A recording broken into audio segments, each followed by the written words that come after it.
Hi friends, எல்லோரும் எப்படி இருக்கீங்க? நான் சூப்பராக இருக்கேன். அண்ட் உங்களோட வீடியோக்காக தான் வெயிட் பண்ணிகிட்ருக்கோன்னு ஒரே ஒரு சிஸ்டர் ஒரே ஒரு கமெண்ட் போட்டிருந்தாங்க. பார்த்த உடனே ரொம்ப ஃபீல் ஆகிட்டு, சரி நம்ம வீடியோஸ்க்காகவும் வெயிட் பண்ணுறாங்களேன்னு சொல்லிட்டு வேறு எந்த வீடியோ மாடி தோட்ட வீடியோக்காக தான் வெயிட் பண்ணியிருக்காங்க.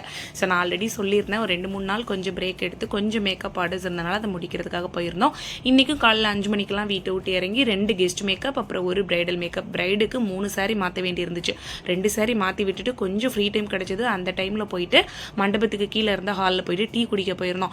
அங்கே பார்த்தீங்கன்னா சமையலுக்கு காய்கறியெல்லாம் வெட்டிட்டு நிறைய வேஸ்ட்டு குமிச்சு வச்சுருந்தாங்க. அதை பார்த்தோன்னே நம்ம மனசு எங்கே போகும்? வீட்டில் கிடைக்கிற வேஸ்ட்டையே மண்கலவை ரெடி பண்ணி செடிகளுக்கு உரமாக கொடுப்போம். இதெல்லாம் எடுத்துகிட்டு போனால் 1 மாதம் உரமாக்கி செடிகளுக்கு செழிப்பாக கொடுக்கலான்னு தோணுச்சு. பக்கத்தில் போய் வேறு மிதித்து பார்த்தேன். அவ்வளோவுமே உள்ளித்தோடு விட்டுட்டு வர மனசே இல்லை. ஆனால் என் சிசிய பிள்ளை சொன்னால் போட்டிருக்க ட்ரெஸ்ஸுக்கும் நீங்கள் பார்க்குற வேலைக்கும் சம்மந்தமே இல்லை, கிளம்பி வாங்கக்கா போயிடலாம் அப்படி சொன்னால் சரின்னு சொல்லிட்டு 3வது சாரியும் மாற்றி விட்டுட்டு வீட்டுக்கு வந்தாச்சு. நெக்ஸ்ட் விளாக்ல பார்க்கலாம்.